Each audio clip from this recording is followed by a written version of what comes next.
Pakistan's ousted Prime Minister Imran Khan has been caught in a political storm for the past several weeks. Earlier this month, he was arrested by paramilitary forces on corruption charges, released only after the Supreme Court stepped in.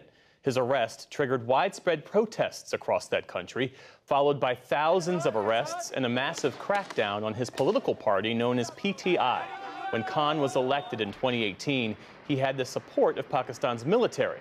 But Khan was removed in a no-confidence vote last year when he started criticizing the army leadership. He spoke to us early today from his residence in Lahore. I asked him what the last few weeks have been like, as he's been the target of the country's government. Right now, the situation is such that all my senior leadership is in jail. Today, one person who was hiding was the president of my party. They grabbed him and they put him in jail too. So over 10,000 of my workers are in jail. I'm pretty isolated here right now. My security, remember, the Interior Ministry has said that my life is in danger, extreme danger. And yet they picked up my head of security and he's disappeared for the last 3 days. And my bulletproof cars which accompany me, they have impounded 2 of them. So the situation is such, I'm isolated, quite insecure. All my senior leadership in jail, or they have told them that, look, anyone who wants to come out, he has to renounce his membership of my party. You are facing criticism from all sides that your supporters were responsible for violence after they laid siege to military buildings. Did they go too far? Should you have done more? Could you have done more to stop them? Well, firstly, I didn't even know what was going on because I was thrown into jail. So 4 days, I had no idea I was cut off, no news, no mobile phone, nothing to know what was happening. The first I found out was when I was presented in the Supreme Court. And that's when the judge asked me, I said, for 27 years I've been in politics. We have never broken the law. We have always stayed within the Constitution. All our protests have been peaceful, which a political party is right. It's our right to protest peacefully.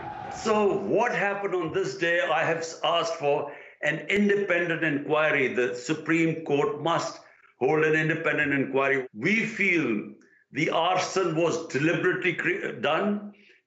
We feel that it was like Hitler in 1933 used the arson on the German parliament as a means to crack down on the communists, and he eliminated them. You're saying it wasn't your supporters who were responsible for the arson? Well, there are CCTV cameras. There should have been a proper investigation. How can you be judge, jury, and executioner and then go after the whole party? So 10,000 of your workers who had nothing to do with arson. There were only a few hundred people who possibly were involved. So this is an excuse really to go after the party. The army has said that those responsible for the violence will be tried under military law. The proceedings are held in military courts, on military installations. The courts are run by military officers. Do you believe that your supporters can get a fair hearing in that sort of environment? This is the end of our democracy. In fact, it's the end of our justice system. It means there is no confidence in Pakistan's judiciary. How will the Supreme Court allow this to happen? We are now standing on the brink where the entire democratic structure is being dismantled. And the final nail in the coffin of the democratic structure will be military courts. Pakistan has been directly ruled by the military for almost half its modern history, and most prime ministers, including you, came to power with the support of the military. How did you end up losing their backing? I think you need to ask the ex-army chief, because he gave a statement afterwards that yes, he was involved in toppling my government, and because he thought I was a danger to the country.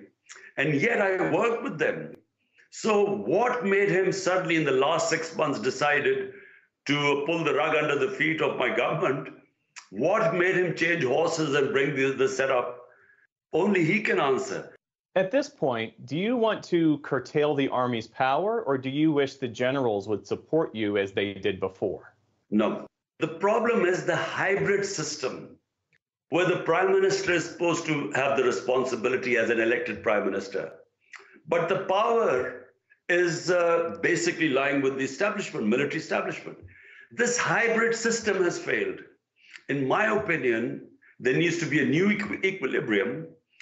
The elected prime minister who has the responsibility must have the authority in any management system. So in order for Pakistan to get out of this economic mess, Pakistan's need rule of law. Rule of law will ensure proper governance. Are you confident that the next election will happen by October as scheduled? Absolutely not. I'm not confident, because what is happening now is that the establishment, along with this current government, they are trying to crush the party. They are trying to ensure that PTI, my party, will not win. And so there are 150 cases slapped on me. And what they are hoping is that either I'll be in jail by then, and most of my leadership, they will try and turn, like they're saying, like some of us senior leaders who were in jail came out and said that, look, we are no longer part of the party, because that was the condition they could come out of jail and all charges be dropped. So either the party will be so weak that it will not be able to win the elections. The only way elections will be if PTI cannot come into power. And that's why, if by October it's not the case, they feel that PTI will still win, I don't think there will be elections. What role should the U.S. take in this situation, if at all? In the past, you've criticized the U.S. for interfering in your country's affairs. Countries have to solve their problems from within. But all I want the U.S. to say is what their professed values are all over the world, where they say we stand with democracy, rule of law, constitutionalism, fundamental rights, against custodial torture. That's all we want them to say.